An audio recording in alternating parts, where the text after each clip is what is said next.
Power Rangers Cosmic Fury is just around the corner, but before I can talk about that, it's time to take a look back at the 2 seasons that led up to this finale. Hello everyone, it's thomasjujube, and before I get into my thoughts on Power Rangers Dino Fury, be sure to join the discussion in the comment section. Let me know any and all of your thoughts. I am a little late to this, so feel free to discuss any part of the season in the comment section. Don't worry about spoilers. Also, I am going to be discussing this as one big season. I know that's technically 2 seasons. I get why they did that, but I don't care. It's one big storyline to me. I'm going to talk about it as such. And one last thing, if you do leave a comment, this goes for any of my videos, but I do want to make it especially clear for this video. If you are racist, homophobic, sexist, or anything like that, I will delete your comment and ban you from my channel. We don't need any kind of talk like that, again, on any of my videos, but I feel like this season brings that out in a lot of people, so I just wanted to talk about it up front. You're free to dislike the show. I'm going to dislike the show, but let's be respectful human beings about our critiques and not just be horrible people. Okay, now for the kids show stuff. I did actually make like a first reaction video to when episode 1 dropped like 2 years ago. I don't even remember when that happened, but it's out there. I'll link it in the description if you're curious on my first reactions to the season. One thing I do remember I definitely said in that video, and that's apparent in like most of the season actually, not just the first few episodes, is I really love the usages of stock footage in this season. So this is a bit of a weird thing for me to start out with, but it's just because Dino Fury was a bit of an interesting season for me to watch, just because I've obviously been watching Power Rangers for over a decade. I started with Samurai, and I've seen most of all the other seasons before that, thanks Netflix. And of course, I've seen older Sentai seasons that were adapted into Power Rangers that I've seen, and I've been watching Sentai Live for a few years as well. Started with Kyuranger, actually, which is next up for Power Rangers, so that's fun. So Dino Fury was not the first season of Power Rangers I have watched live, but it was the first season that I've been watching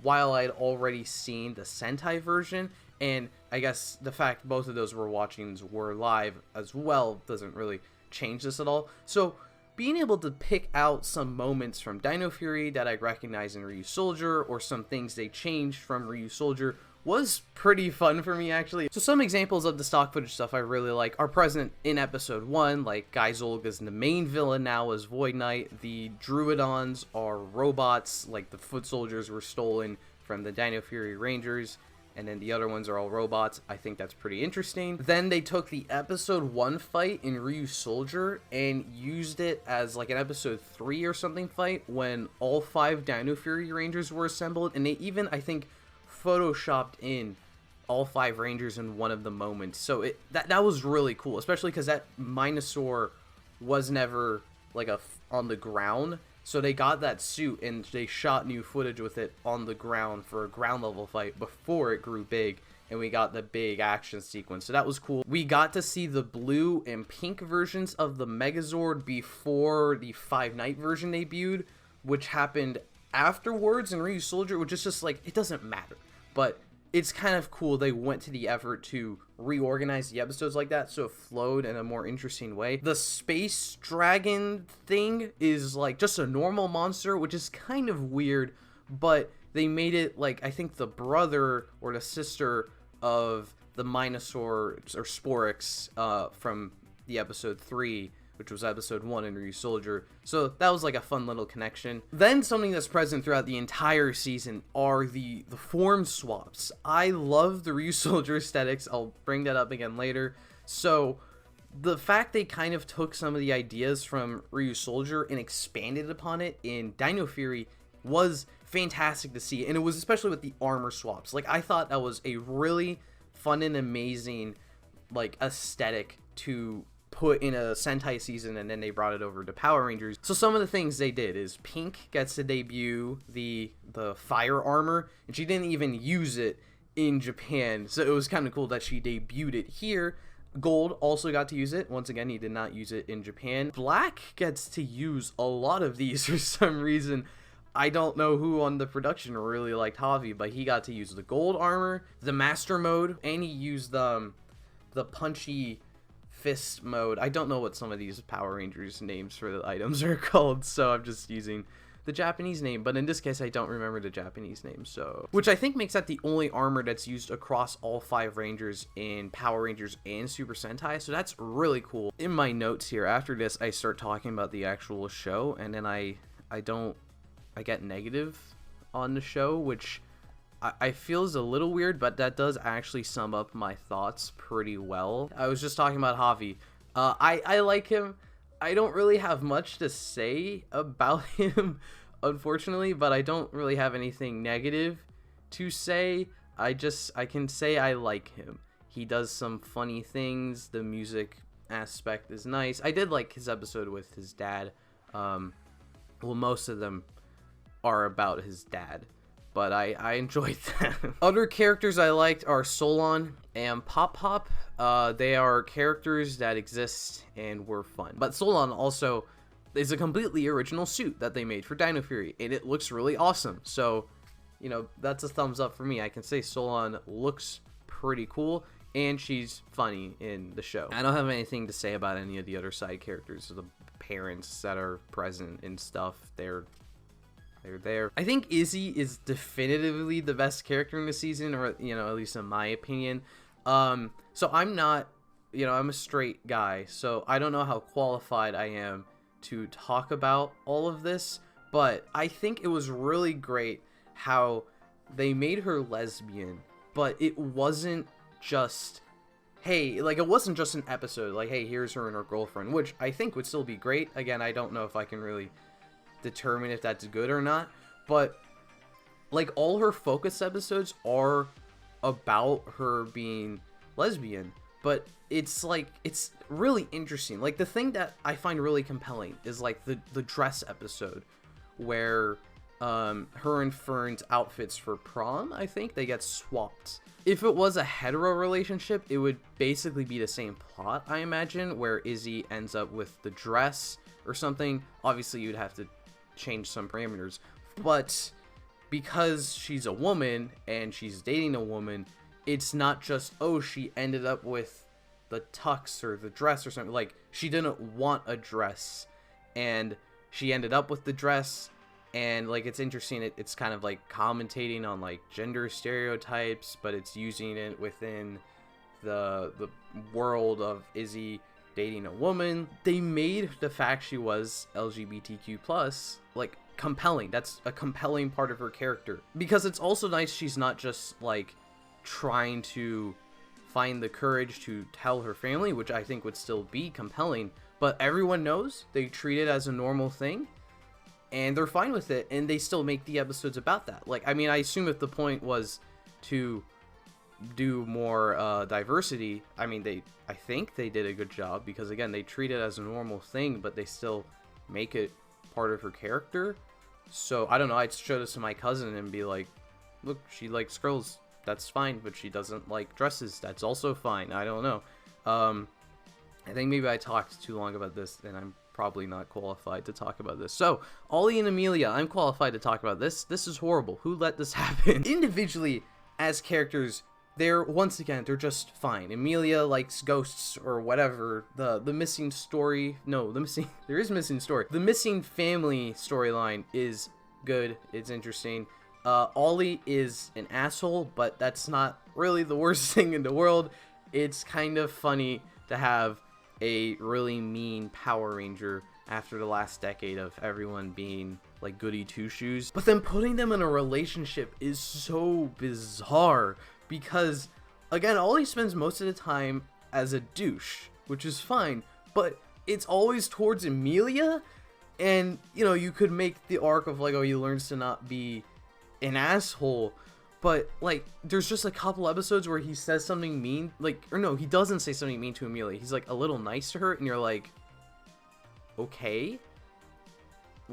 And then the next episode, he's proposing his love to her on Valentine's Day, and then she's like, you know what, you're pretty hot too, let's kiss. Like, it doesn't change anything for their characters at all, because Ollie's still a dick. He's just not one towards Amelia anymore, and Amelia doesn't she's like the same. Nothing changes for her character, which is, I mean, it's probably good, because I wouldn't like if her ending up with Ollie changed her character for the worse, but it's just like, what's even the point of all of this if you're not going to do anything interesting with anyone's character in this situation? It's just weird. Unfortunately, this feigned attempt to create character development but actually not change anything is not an isolated incident for either of these characters, I guess. There's Ion, who's, I think I would have said he was my favorite Ranger, and part of me still wants to say he was. Making him one of Zato's old teammates is a clever spin for the 6th Ranger. His actor has a ton of charisma, so anything he does in and out of the suit is just incredibly charming. He's a really fun character to watch. The issue I have is that he kind of has the same character arc every Focus episode. He joins a team, he tries to take over as team leader, he bites off more than he can chew, and he gets humbled. He tries to take advantage of the free ice cream as a hero, and he gets humbled. He thinks he's the key to defeating Lord Zed, but he has to work as a team member after being humbled. And then it also makes the show feel really repetitive, because it's like, oh, I think we did this episode already. Same thing with Ollie, where like every episode feels like we're trying to teach him not to be an asshole, and then he gets a girlfriend, and then he's still an asshole. So it's like, what happened? At least it's better than Zato kind of getting nothing. He started off pretty cool, like the sole survivor of his race, and then later we learn he's responsible for the deaths of his first team and his entire race as well. And then the planet, he kind of messes up a lot, but the show doesn't really play into that. He's still just their fearless leader. I don't know, he doesn't really do much. And I do want to clarify, I know I said some mean things about Ollie, but none of this hate is directed towards the actors or this indifference. It's just like, you know, they're writing the character. I don't like Ollie. The actor's cool. Just throwing it out there, because some people have like probably gonna misinterpret that. So anyways, yeah, Zato is... Then the thing is, like, the Dino Knight armor, which I have right here. This is the only Dino Fury toy that I bought, because this is my favorite suit in Super Sentai history, and I guess technically now it's my favorite Power Rangers suit, because it's in Power Rangers now, so that's why I bought the figure. I really like this suit.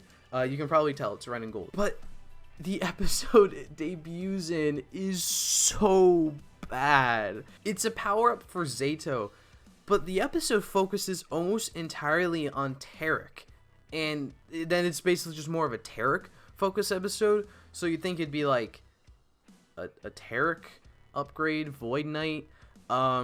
It's just weird. Like, the two of them before this never had any satisfying character dynamic. So it's satisfying for Void Knight to be defeated and Tarek to be redeemed, but for that to all play into a cool new suit and power up is so dull. I think Zato's arc in that episode is like accepting that Tarek is trying to help them, and it's like, I mean, he's not really wrong for thinking he's not trying to help them, right? Because he was trying to kill them in a whole season before that, a season and a half.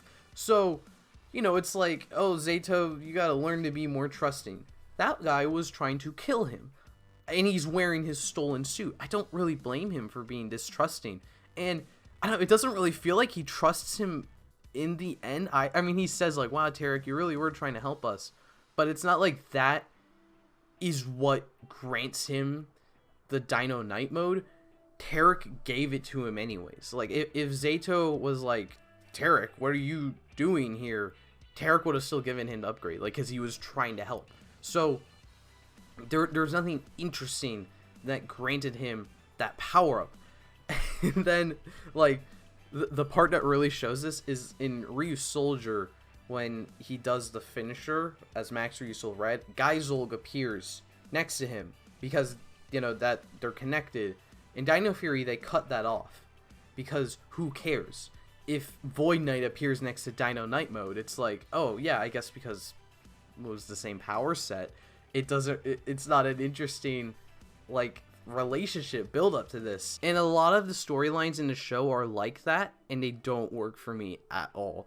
There's that one episode where the two main Megazords of the season combine and form our first Ultra Zord, but it's an Izzy and Ollie focused episode. While the big Megazord debuts in a fight, they're on the ground fixing electronics?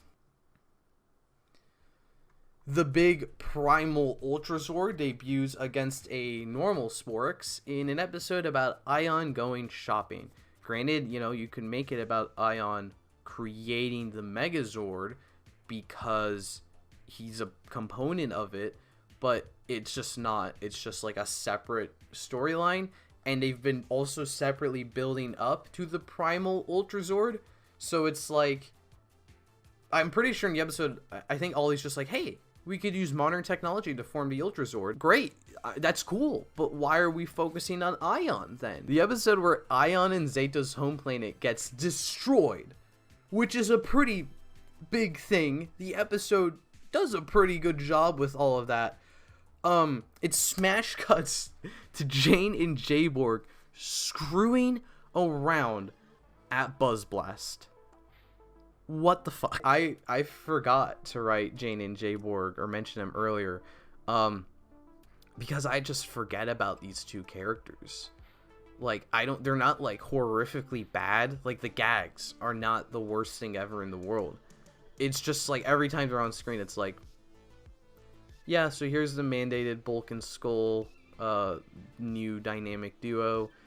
Can we move on to something else? And it's just like in this episode specifically, it's like the Rangers are literally morphing in outer space trying to save the Rafcon race, and they don't. They blow up their planet. And then back on Earth, nerf or nothing. What? And then this episode is almost entirely original footage. It's definitely an original plot line. So don't give me any like BS like, oh, you're just comparing this to Ryusoulger. That's why you don't like it as much, because you like Ryusoulger more or something like that. I'll grant you some of that is true with some of these critiques, but also this is not, like, I'm not comparing this to anything in Ryusoulger. This is just bad on its own. It feels like this inability to take the tokusatsu element, the toys, and combine them with the human drama aspects. So we end up with stuff like the big power-up that defeats the final boss is literally handed to the Rangers by their god. And then it has the weird ability to kill its users, so that in the finale, where we focus on Amelia's character and she gets all this build-up, Zeto dies and gets the sacrifice. Also, the fights are pretty boring. Like, the actual choreography is really good. Like, the Power Rangers exclusive fights are awesome. I like that. But there's no sounds for any of the power keys or the attacks. It's just generic Power Rangers burst sounds. And it's weird because, I mean, this has kind of been a thing in the last few years of Power Rangers, but, I mean, maybe it's just more apparent now for me because I know the Ryusoulger sound. So every time they did the chomping of the T-Rex, there's just generic, like, pew, pew, pew.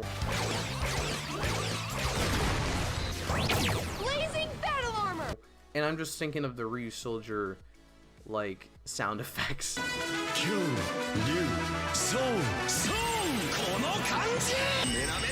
It's funny, it feels like they're not trying to sell you the toys, but half of these toys weren't even sold anyways. So, alright, let me talk about something I like again.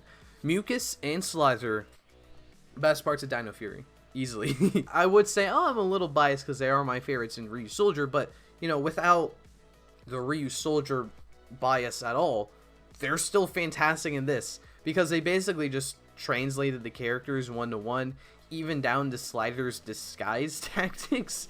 But who cares? It's really awesome. Slither's showman personality is super charismatic, but then at the same time he's an actual threat to the Rangers with his different disguises, and it's captivating. Basically anything I said about Weisel and why I liked Weisel kind of translates here, except Slider doesn't sing a song, so, you know, he gets knocked a little few points, but, you know, it's nothing major. He's still awesome.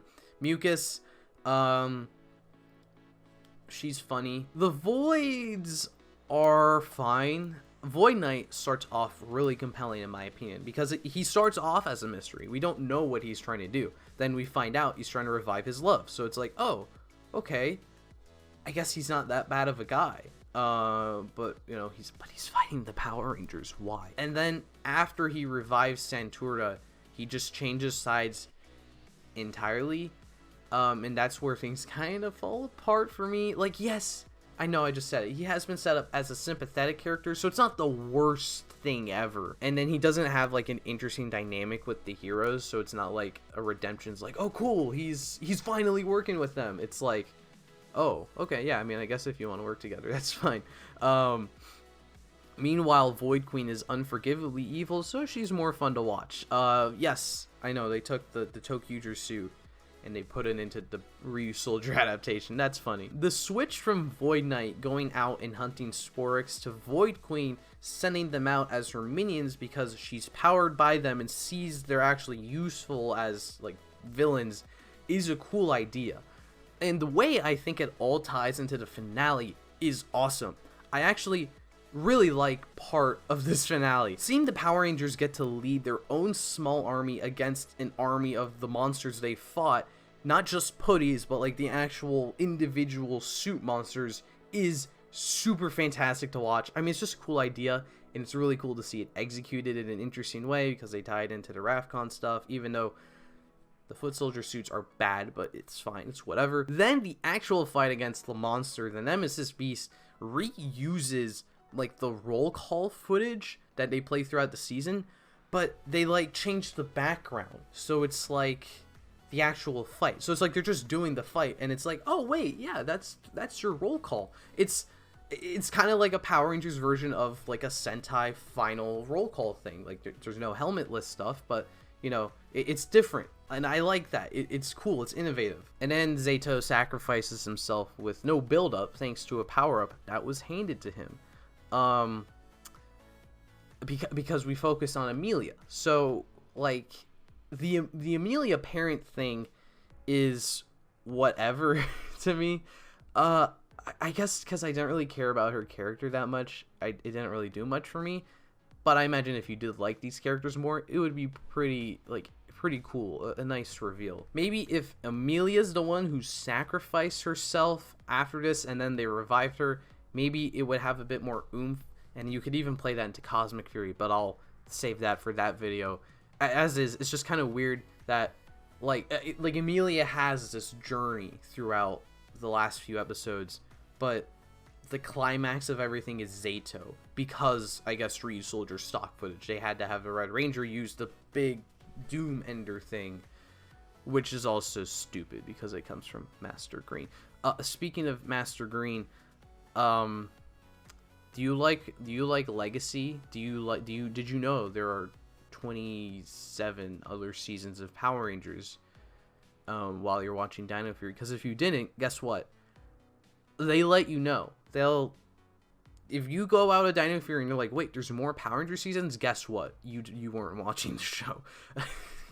So I don't really mind when Power Rangers incorporates its lore outside of anniversaries or crossovers. I think that's fun. They built up this universe, why not play into that? A little mention of, hey, here's insert Saban era character doing Disney era things.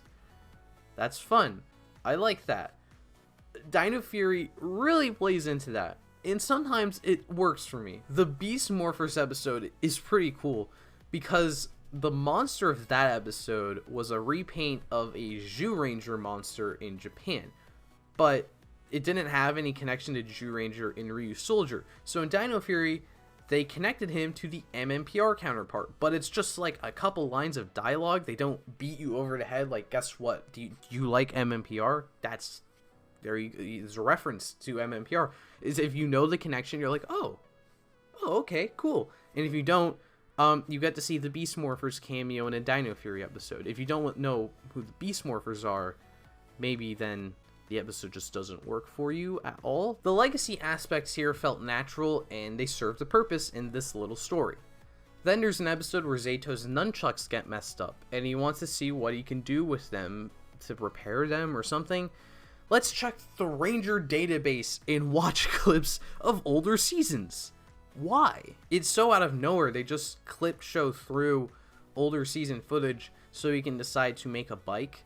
I feel like you could have just liked bikes before that in the episode, just established that. Then Lord Zed is randomly brought back to life because Cosmic Fury needed a villain. I don't think they were thinking that far ahead. He's just there, like, in a normal Monster of the Week episode, and, like, yes, the characters acknowledge, like, Lord Zed, the Lord Zed is here, so, like, they make a big deal out of it, but it's just so weird to me that the destruction of the universe or whatever happens in Cosmic Fury comes about because there's just a random Sporks beast that decided to revive Lord Zed in a random episode of Dino Fury. Anyways, the Morphin Masters are I don't mind they're trying to, like, expand the lore of the universe by bringing in the cosmical beings that created the Morphin Greater stuff. You know, the footage of them creating the Dino Gems and Energems and then straight up the Dino Fury Rangers themselves is fine. Like, on its own, I wouldn't mind that lore building stuff, especially because, you know, Dinosaur Season, 2 older dinosaur seasons. Sure, let's see, they created all the dinosaur seasons. But then, like, they just start sticking themselves into, like, every situation. The season 1 finale, the Rangers lose their powers and they gain it back because the goddess says they need their abilities in the future. The Morphin Master mode, as I said, is literally handed to them by the goddess character. Can I just say that one of my least favorite things, and this is not Power Rangers exclusive, it's also Kamen Rider, Sentai, Ultraman, when a team of characters, a single character, just gets handed a power-up. I don't like that. That's really boring to me. And the fact they just get it handed to them by a god character, and then it plays into the big finale where Zayto dies and is revived and will go on to do other things as a ghost, is really weird. It's like all of this plot relevance because here, toy. Take it. Do you like clip shows of older seasons? Great. Here's a bunch of moments fans didn't like, and then we will explain that the goddess whatever things with them. Were people clamoring for an explanation why Steel came back to life? Or why the legendary Rangers were at the end of Megaforce? Like, I know people don't like Megaforce. I don't really like Megaforce or Super Megaforce. But, like, I didn't care where they came from. Tommy Oliver was there. He teleported them all out. It just drags the season because it's just, like, unnecessary fan service. Like, I guess it's for people that are like, wow, we got an explanation for this random thing in Beast Morphers. Yay! But it's so shallow, just like a hand wave, half-assed explanation for things that don't matter. And it kind of makes the Dino Fury team seem incompetent. No other team of Power Rangers had their little goddess step in and save them or give them power-ups. A lot of people bring up like Trini, and Once and Always just blows up. Master Green, you want to do anything about that? No? Somebody's gonna comment like, well, you know, it's probably just because Master Green's the one responsible for all this, and she wasn't able to do it because she's not allowed to. I don't care. It's just the fact it's written in at all that Master Green's causing these things is really weird. Also, because the Morphin Masters, all of them stepped in to save the Dino Fury Rangers, make them Dino Fury Rangers. They don't care about interfering. It's boring. It's so boring. This season is boring. I don't hate it. In fact, despite everything I've been saying, I actually prefer it to the last few seasons of Power Rangers because there's actual, like, storylines going on here. Plot lines, like Amelia's whole discovery of her parents thing. There's character development, even if it resets every couple of episodes. There's something there. There's an attempt to do stuff, but it doesn't entirely work out for me, which I guess just demonstrates the state of Power Rangers right now, where the bare minimum makes me go, oh, yeah, I guess that's pretty good. But it's still not good. I don't have a ranking of Power Rangers seasons, and I don't really want to make one right now, but you know, here's a scale of my favorites, and then here's a scale of my least favorite. Dino Fury's like here. That being said, I'm actually pretty excited for Cosmic Fury, which is really weird to say probably at the end of all of this, especially with the Morphin Masters, but I've got a few different reasons for that. But this is a Dino Fury video. This is not the place for that. So since it's basically a different season, as I said, it's getting its own video. So if you want to see that as soon as possible, be sure to check out my Patreon for early access. Once I'm done recording that video, I'll upload that raw footage before editing it. Or just subscribe to the channel, because then you'll get to see the full video once I'm done with it. And I hope to see you next time.